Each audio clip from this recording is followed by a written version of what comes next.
So, what if the world you see every day, the world of maps and rules and facts, is really only half the story? Today, we're going to dive into a text that pulls back the curtain on that official reality, and it reveals this hidden undersong that challenges the very way we're taught to see everything. Right out of the gate, the text asks us to just set aside our expectations for a normal plot. It's basically saying, hey, this isn't a finished story. Instead, it wants us to look at the grain of the wood. You know, the raw material of reality, before we've shaped it and labeled it and turned it into the world we think we know. And this leads us to the absolute core question of this whole piece. It's an invitation to listen to the silences, to look at the blank spots on our maps, and to ask ourselves, what if the most important stuff is actually hidden in everything we've been taught to just ignore? To get into this, the text presents reality as this kind of conflict between two competing systems, two grammars for making sense of the world. Okay, so on one side, you have the appointed real. This is the world you know. It's the world of schools and spreadsheets, official maps, scientific categories, all straight lines. It's a system built on naming things, controlling things, and organizing everything into a neat little hierarchy. And here's the kicker. It insists that it's the only reality. But underneath all that noise, there's the undersong. You can think of it like a constant hum of everything that the appointed real has to push aside to keep its sense of order. This is the world of intuition, of relationships, of gut feelings, all the stuff that you can't really measure or file away neatly. Now, this all sounds pretty abstract, right? So the text gives us a story to ground these ideas.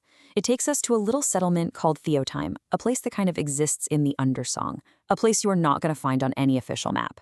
And one day, a mystery washes ashore. A super simple event. The sea just delivers an object. And the author is very, very specific about this. It's not a crate. A crate is functional, right? It's for commerce. It belongs to that structured world of the appointed real. No, this is a box. A box is personal. It feels like an act of tenderness, designed to hold something precious, something private. It's an object that comes from the world of the undersong, and it's just brimming with intention and mystery. And of course, what's inside this box isn't just a random collection of stuff. Each object is like a little key, a tool for understanding the whole philosophy of the undersong. The first object just perfectly illustrates this whole conflict. A normal compass points north, right? It orients you to some distant external authority, a fixed point on a map. But this compass has been changed. It points down, into the ground, grounding you in the immediate physical reality of right here.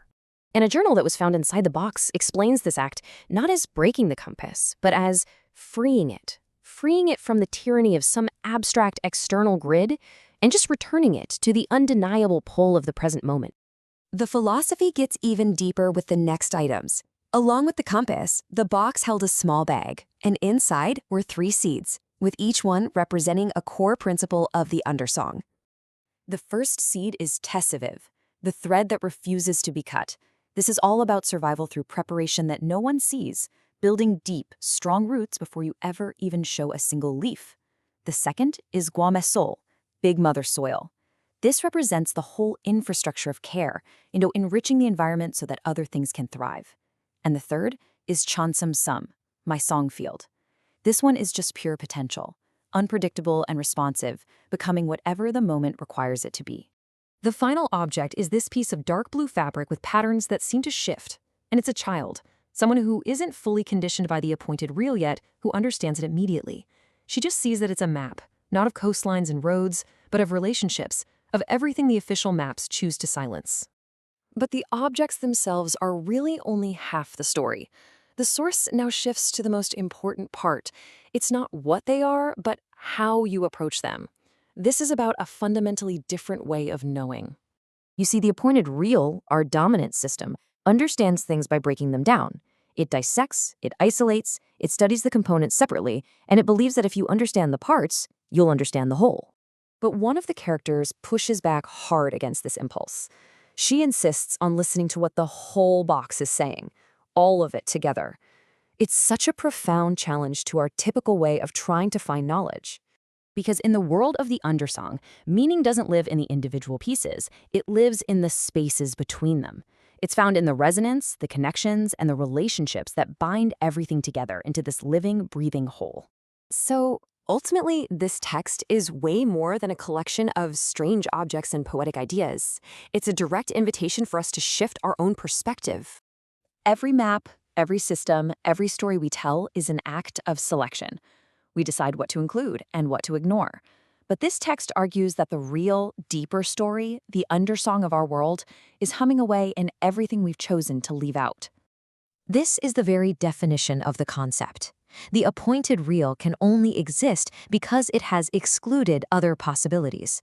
The undersong is just the hum of all those possibilities, persisting just beneath the surface, waiting to be heard.